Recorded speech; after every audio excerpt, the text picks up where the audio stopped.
Hey, it's Arroe, and this is Podfest, episode number 33. 3 back-to-back conversations with real people of entertainment, politics, science, medicine, or cooks in their own kitchen. Podcast 33 features an extremely fun and personal conversation with the drummer of Lynyrd Skynyrd, Mr. Artimus Pyle. Our second conversation deals with how we can help heal our fun-loving puppies. The book is called Dr. Dog from M.R. Wells. Then we're headed into some of the most unique music on the planet even today, the one and only Manhattan Transfer. This is Podfest 33. We are unplugged and totally uncut with Artimus Pyle from Lynyrd Skynyrd. Plus, he was a major part of this new movie called Street Survivors, the true story of the Lynyrd Skynyrd plane crash, which was scripted and directed by Jared Cohen. Now, according to Pyle, this film's story is his story. It's not just about the plane crash, but also about his personal relationship with the genius that once was Ronnie Van Zant, to whom he loved like a brother and still misses today. God, I love moments like that. I really do. And that's the reason why I love everybody over there at highendpottery.com, because what they create with their hands is something that creates your own special moments. Not just now, but when you get in with your circle of friends. Elevate your experience. All high-end products are one-of-a-kind functional art pieces. 2-hitters, pipes, bongs, and bubblers. We even have wake and bakes. Have you seen this yet? You got to see these pictures, man. I wish we had pictures in radio. Hi-end-pottery.com. You must be 21 years of age to purchase. And let them know that Arroe sent you, because they'll take care of the shipping and handling. Arroe sent you, okay? We are unplugged and totally uncut with Artimus Pyle. I'm okay, Arroe. You're in Charlotte, North Carolina. I am. You guys have been here a few million times, haven't you? At least. Well, I've always thought it's because you guys and Skynyrd Nation have always been so relatable to people of the South, as well as very respectable to anywhere in this nation. And that's why this story, this movie, this music is so valuable to us right now. It is, man. And there was I love your name, by the way, Arroe. And I think of that song, Me and My Arroe, by Nielsen. Yes. I love that song. And, of course, Arroe was also an automobile that was made. But, you know, you're right. This is a very important film for the older Skynyrd fans that would always wanted to know what happened that fateful day and that evening, October 20th, 1977, and as well as younger fans. And I was just talking to Chicago, and the guy, said that that's basically 3 generations of fans that love the music of Lynyrd Skynyrd and Ronnie Van Zant. And it's true. It's 3 generations, and it was very important for this story to be told. And we wrote an original soundtrack to the movie. My band, APB, we're out of Asheville, North Carolina, although I live in Burt County. I live in Morganton. Shut up. I have a 50-acre farm in Burt County over in Morganton. And my news that I get is out of Charlotte. Oh, my God. You get it on BT? Channel 3. Channel 3, yeah. And Channel 9. That's it. Oh, my God. You're those crazy folk up there in Morganton that always get the snowstorms and that I-40 corridor and all that kind of stuff. I love Burt County. It's kind of the gateway up to Boone, North Carolina, going up 181, the beautiful mountains, Table Rock, and Grandfather Mountain and everything. I have a son that's going to Appalachian State University in Boone. His name is River. My other 2 sons, Chris and Marshall, I'm in a band with them called Pyle Tribe, and they both wrote music for the soundtrack. As well as my band out of Asheville, Jerry Lida, Scott Rains, Brad Durden, and David Fowler. And they wrote a song for the soundtrack of the movie, and it's called Street Survivor. And I think it's a bona fide Southern rock hit. Arroe, I would love for you to give me some feedback sometime. Get my number. Everybody's got it. Call me, and we'll talk after you hear the soundtrack and see the movie. I feel that we recorded in Winston-Salem. What? I think a bona fide Southern rock hit that Jerry and Scott and Warren Haynes. Warren Haynes also was a co-writer on the song. So, the soundtrack, I feel, is a Grammy award-winning soundtrack to a movie about something that really happened, original score. So we're very excited about it to come out. After all this time working on it with lawsuits and going to the Court of Appeals up in New York and everything we've been up against, the movie is now coming out Tuesday, June the 30th, and we really appreciate your support, too, there in Charlotte. Well, I have heard the soundtrack, and I've been infected by this soundtrack, and I want to break down some lyrics, if you don't mind. Go for it. I want to hear the story behind the song Curse. We're talking about a song that is so spiritual, and it's so deep into the blues. Where did this song originate from, and was this the way that it originally sounded before you stepped in the studio? My son wrote that song, Christopher Pyle. He's my oldest son. And he wrote that song from experience. If this curse is contagious, then I really have to go. And I thought he wrote it about a girl. But the song, it's got a wider spectrum, and maybe we can come over and do an interview sometime, and you can talk to Chris, and he can give you the exact insight into the song. But I really appreciate you bringing that up because, it's in the movie soundtrack. And I love performing the song. We recorded it in Hendersonville, North Carolina at a beautiful studio that sits out on 25,000 acres up in the mountains. And we recorded that whole album, his album that came out under the name Chapel, which is his middle name, but we changed the band's name to Pyle Tribe because everybody kept pronouncing it Chappelle. Oh no! So we changed the name of his band to Pyle Tribe. He did. He changed it, and we played in the Virgin Islands last year. Did 6 shows down there. Then went out on the Rock Legends cruise for the Native American Heritage Association and played on the ship as well. We do that every year, my band APB. And I could not be more proud of my sons, of my band APB, Jerry and Scott and Brad and Dave and Cleopatra Films and everybody that worked so hard to get this film done, to tell the story that a lot of Skynyrd fans have been wanting to know for years. So it was a hard-fought effort and comes out Tuesday, so wow. The song Wish. I love the way that you kept true to the twin guitars in there. And my God, you talk about putting me in several moments of travel with Lynyrd Skynyrd, but that song I Wish really creates a new moment. The whole soundtrack's going to come out on vinyl. Yes. And, there's some songs that actually bring me to tears. A lot of times when I'm playing with APB, my band, our band out of Asheville, we've been together for 10 years. Within the set, I think of all of my past band members that have gone to rock and roll heaven, and sometimes it brings me to tears. It's very emotional, but what doesn't kill you makes you stronger. And I thinking about them, it's like Ronnie Van Zant said, "If I leave here tomorrow, will you still remember me?" And that's what I apply to everything. By mentioning all of their names and by thinking about them and telling the story, that's keeping them in everyone's hearts and minds. And that's what I will continue to do. I'm going to play drums till I'm 100, and then I'm going to switch to stand-up comedy. There you go. Artimus, I'm going to reach out to you, and we're going to sit down and have a very long conversation because I want to break down this entire soundtrack, and I want to talk about the movie. So I'm going to reach out to you so we can have no time limits, okay? Please do, and I'll drive over to Charlotte and sit with you and bring some of the writers on the music. So, you have an open. Everybody's got my number. You can get it from anybody, and stay in touch. All right, buddy. Arroe and me and my Arroe. That's right, man. You be brilliant today, okay, sir?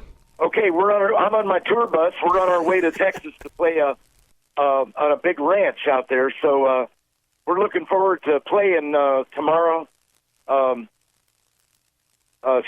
Saturday night for about 250 people. But we will social distance and we will wear our masks. Unplugged and totally uncut with M.R. Wells. I am great. Thanks so much for having me on. Well, thank you so much, because I'm such a major pet lover, especially with dogs. I've rescued dogs my entire life, and they are the greatest medicinal on the planet. Absolutely. I have been so excited to write Dr. Dog because there are 47 stories about dogs that heal in all kinds of ways.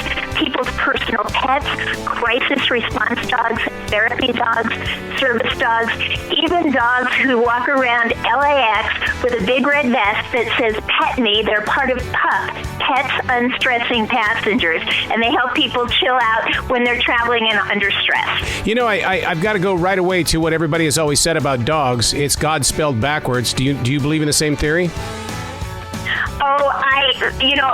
Dogs aren't God. I think dogs are an incredible expression of God's love. In fact, each story actually has a Bible tie-in. The concept is that God is our great physician, and so there's a bit of a parallel there. And so there's a little parallel at the end of each story. But they are amazing in their unconditional love. They're amazing in the things that they can do. I have dogs in the book who are seizure alert dogs, diabetic alert dogs. They have been able to make things possible. There's one story called The Dog at the End of Their Rope. This is a family with a young man who has intractable epilepsy. He had multiple injuries from falling like a tree. He got a service dog who alerted up to 12 hours beforehand, and it has now been 4 years since he's been in an emergency room. Isn't it amazing how dogs can pick up on this? Is it a wave of energy that they're feeling? What is it that they're seeing inside the windows of our world? I think we're not completely positive. My best guess, after talking to all these different people for Dr. Dog, is that they have senses and perceptions that are much more finely tuned. Some of it probably has to do with scent. Things like diabetic alert, seizure alert. We are walking chemical factories and biochemical factories, and I think that there are just changes in the body that they can pick up on before any instrument, before we can. Again, they haven't proved some of this, absolutely, but that seems like a possibility, or perhaps other subtle changes that their senses can detect that ours can't. That's so funny you bring that up, because inside my recording studio is my Chinese crested. And what's so funny about Sophia is that she plays around the studio, and then once the phone rings and she knows it's interview time, she will sit next to me and she lays up against me during every conversation. In Dr. Dog, again and again, people shared with me when I was interviewing them that when the dogs are working, if it's a therapy dog, if it's a crisis response dog, if it's a service dog, they know it. When that vest goes on, they flip a switch and they are quiet in public places. They've been trained to not react to wheelchairs and yelling kids and whatever. And then when the vest comes off, they start acting like a regular dog. It's amazing how dogs are also therapeutic to other dogs. I've seen that so many times. I think that's absolutely true. My little Marley, I have 3 small dogs at home, and the biggest caregiver in the group is my little Marley, who's a Papillon mix. And if any other person or animal, even a cat, is upset, he knows, and he will go and try to comfort that animal. When one of my cats had heart disease and was kind of on her way out, he would go to her and try to groom her. Yeah, see, that's what I love. That's what I love about dogs, because it's almost like they're a daily affirmation in our life. That, they give us unconditional love. They give us so much. For example, a big part of what dogs do in crisis response is they provide a bridge of communication with people who have been traumatized. I have a story in Dr. Dog called A Helping Paw in Trouble. And one of the things that happened, unfortunately, there have been a lot of school shootings, workplace shootings, and this young boy was in a school shooting situation. It happened at the very next table. And he went back into the situation with a counselor, his principal, and a crisis response dog and the dog's handler. And as long as he was petting the dog, he could talk about what had happened, and he was able to come to the place of realizing it's just a room. Something awful happened here, but it's over, and it's just a room. Yeah, you bring up a really interesting point about students and things, because maybe that's what's missing from these schools that, that really have had a lot of terrorism in them. If there were a dog available, maybe they would have spotted the danger first. I don't know about that, but I do know that they are an enormous comfort to people who've been through a rough time. And actually, there are situations, I have one story in the book about this, in Dr. Dog, about dogs being brought in during finals and during breaks. The kids can go and pet the dogs, and sometimes the dogs will even do tricks. And it helps the students relax and theoretically do a better job on their test. Well, look at what dogs are doing with the soldiers that are coming home from Afghanistan and Iraq. I mean, they've got that disease where they're afraid of everything, but yet the dogs are the ones that are bringing total comfort to these soldiers. Again and again in Dr. Dog, there are stories which show that dogs provide comfort. This can be honed, by the way. There's one story called A Tranquilizer with Paws, and this young girl, Vanessa, couldn't stay in school because she was so anxious, and she'd gone through high school missing more school than she'd been in, and ended up being introduced to a therapy dog, realized maybe she could go to college if she had a service dog. They found one, trained it. Her whole first year of college, she missed 2 days of school. This needs to be a Saturday morning program. This is such a brilliant idea, and I can't thank you enough for putting this book together. I would like to share with your viewers that, or rather your listeners, that we have a special this week. Dr. Dog, the ebook, to celebrate the launch of the book, is available through Sunday, the 17th, for $1.99. And you can go to my website, drdogbook.com, and take advantage of that, or you can go directly to Amazon, Barnes & Noble, ChristianBook.com, and order it there. But it's Dr. Dog. My name on the book is M.R.Wells, and the website is drdogbook.com.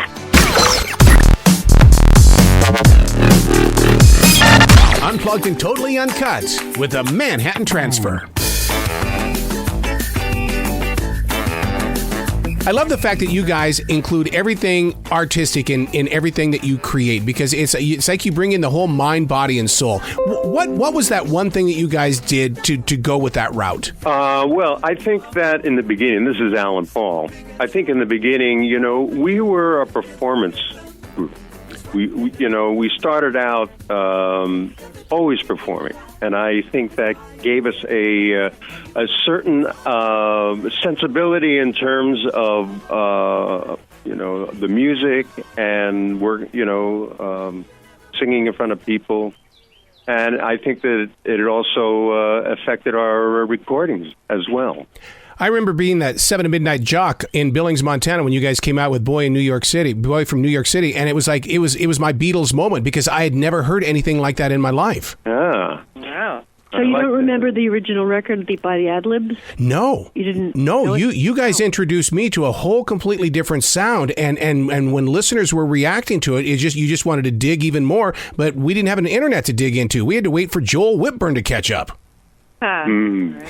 This is Trist Curlis, and I grew up in Cheyenne, Wyoming. Even though it's not close to Billings, to everyone else in the world, we're neighbors. And I would say the same thing. I was growing up, and I heard that as well. So right in that part of the country, not a lot of us really would have probably necessarily heard the ad-lib. So I'm with you, sir. I heard of them that same way. Man, being right there in Cheyenne, all that red shale out there, did you get out there and play in it any time when you were a kid? Sometime. I rave and rant, refusing to regret you, but then I can't always remember to forget. The new album is called The Junction. This right here, this album is it's an invitation to have a conversation, to have it playing while you're doing things in an everyday world. What were your guys' thoughts when you were putting it together? Wow. That I'm still reeling from your statement about it. We weren't really, sometimes you don't know what you have until you're finished with it, and then you can sort of look at it as a whole. We were basically individually writing a lot of this record. So we were all off in our own little writing worlds. And then because of our schedule and our geographical distance from each other, we had to record the record a little bit piecemeal. In other words, if we lived in the same city, we could block out 2 weeks, and go in every day and record. But we had to sort of break it up. So for me, I didn't really know what we had till we finished it.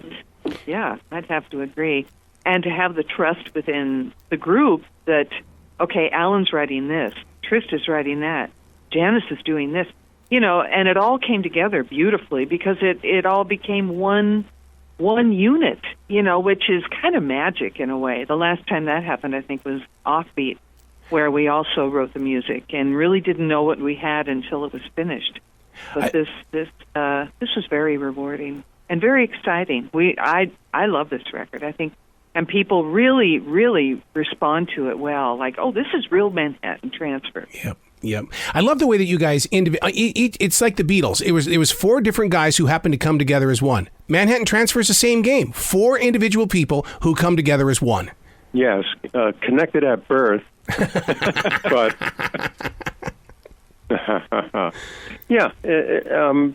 that's what happened. Yeah. But that's got to be a beautiful moment in your hearts because collaborations don't always work, but you guys do. It's been very interesting. Our original member founder Tim Hauser, had this concept. He had this idea of doing 4-part harmony and applying it to popular music. At the time, like in 1972 when we got together, I mean, you really wouldn't hear a lot of 4-part harmony on the radio. Right. I mean, it would be triads, or it would be, triads with a voice on top, but, 4-part harmony was considered jazzy and nobody would play it. So it's been quite a journey. To be able to do that, and our relationship with Ahmet Erdogan up at Atlantic Records, that really supported the group. We were kind of Ahmet's, he had signed us, so he really kind of got what we were trying to do. I like what you guys... I love what you guys did with Swing Balboa. You talk about a modern-day song that could end up in clubs very soon. Thank you, yeah.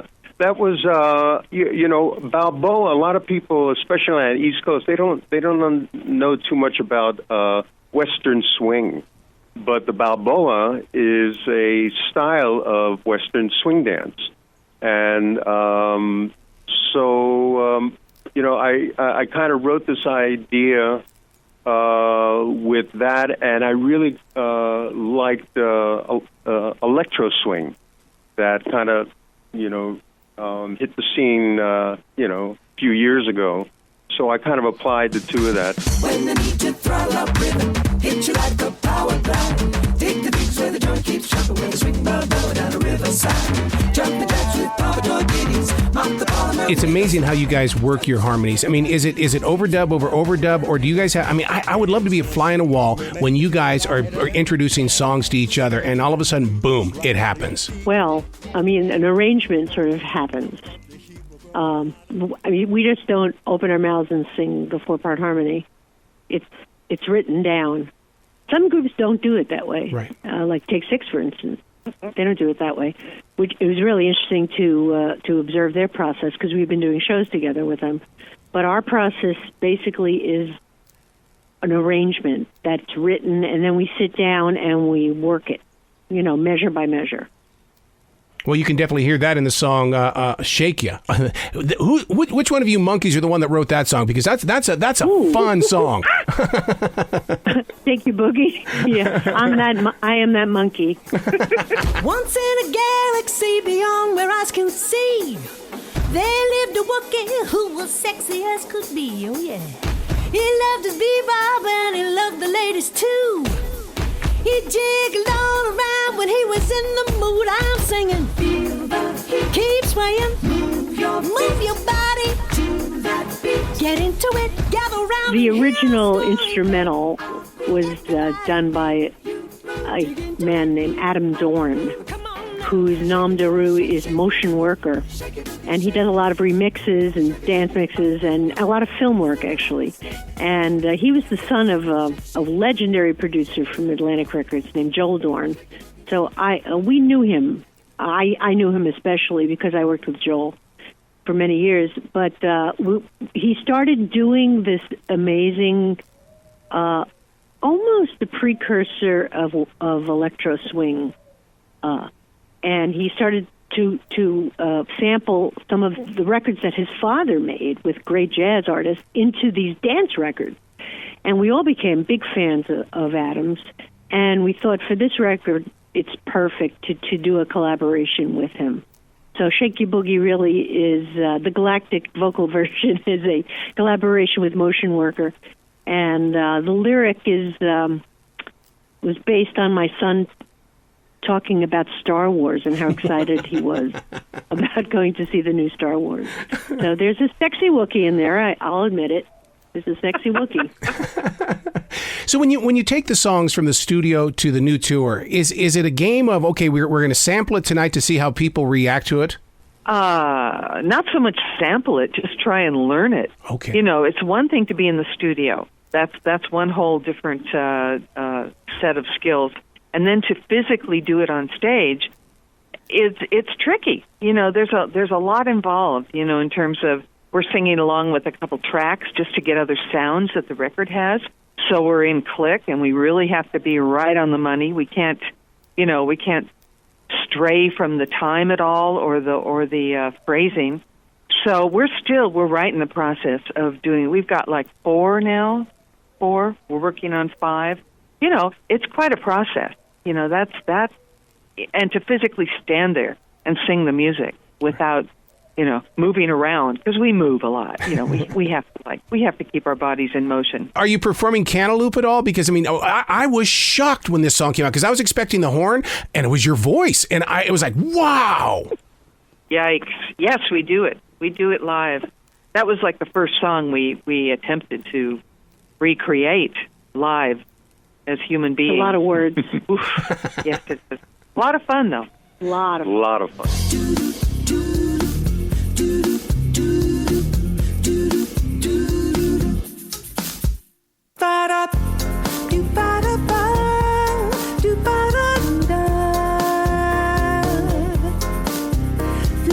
When you go into the idea, do you bring the fun right off the bat, or is it something that you have to come in as students of the art, and then you're able to kind of start expressing yourselves?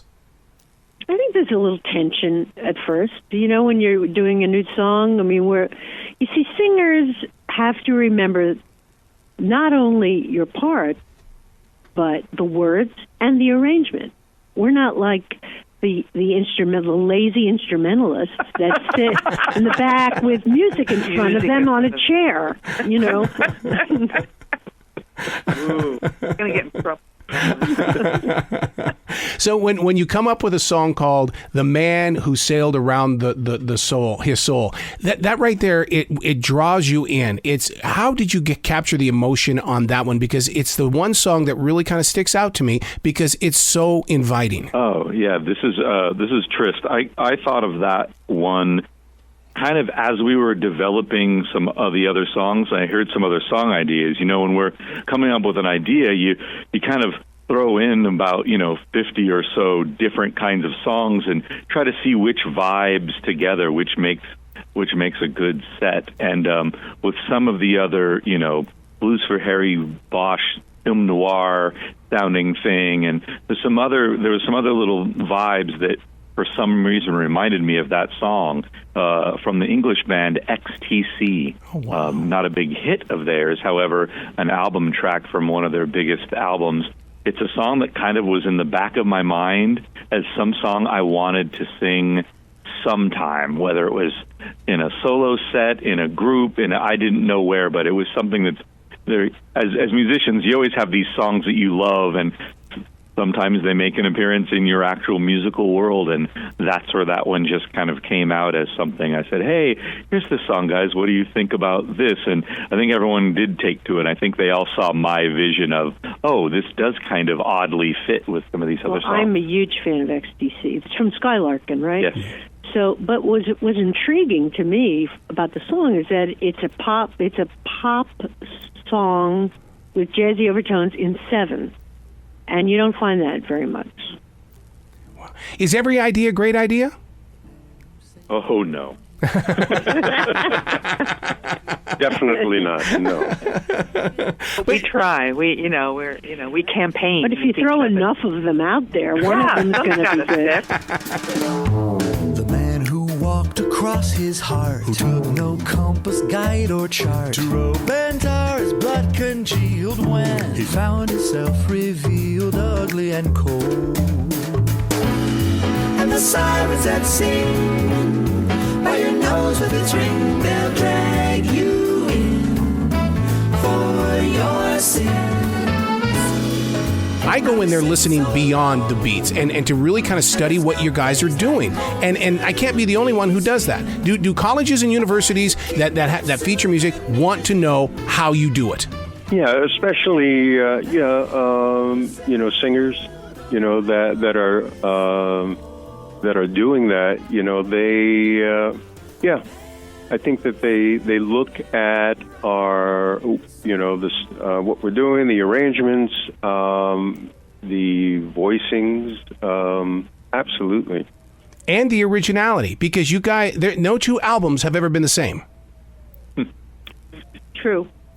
Yeah, it's something that I think early on wanted to adapt to because, we didn't want to get pigeonholed. Right.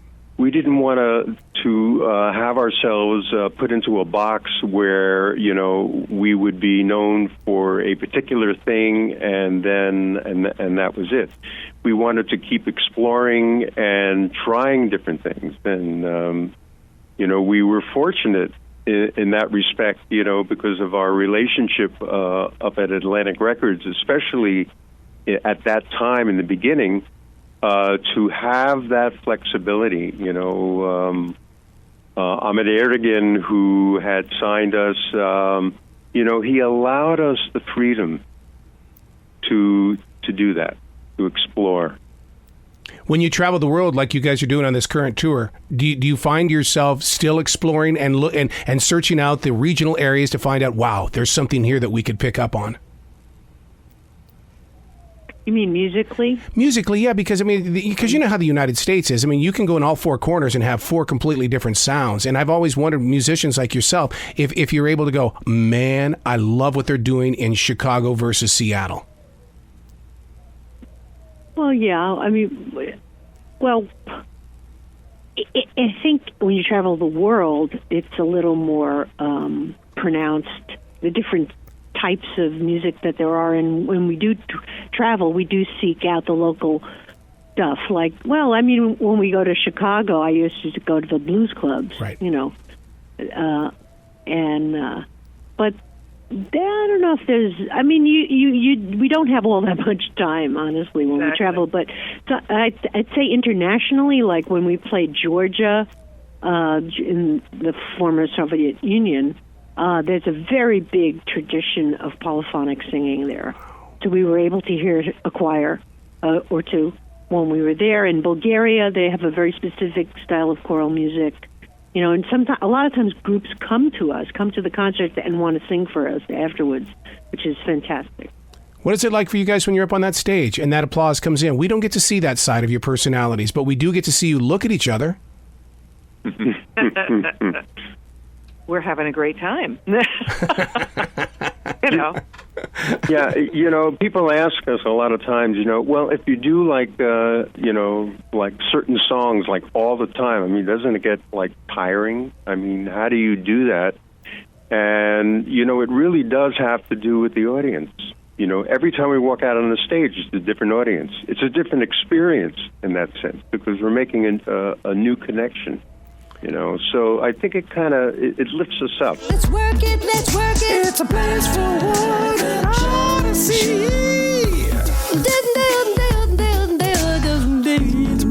It's a place one and all can be. When you think you know all there is to know, check it out and let it show.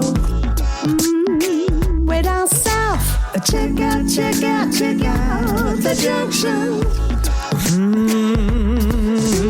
Check out the junction. Hey, if you'd like to grab more info about the Manhattan Transfer with their new album and tour, get it right now. ManhattanTransfer.net.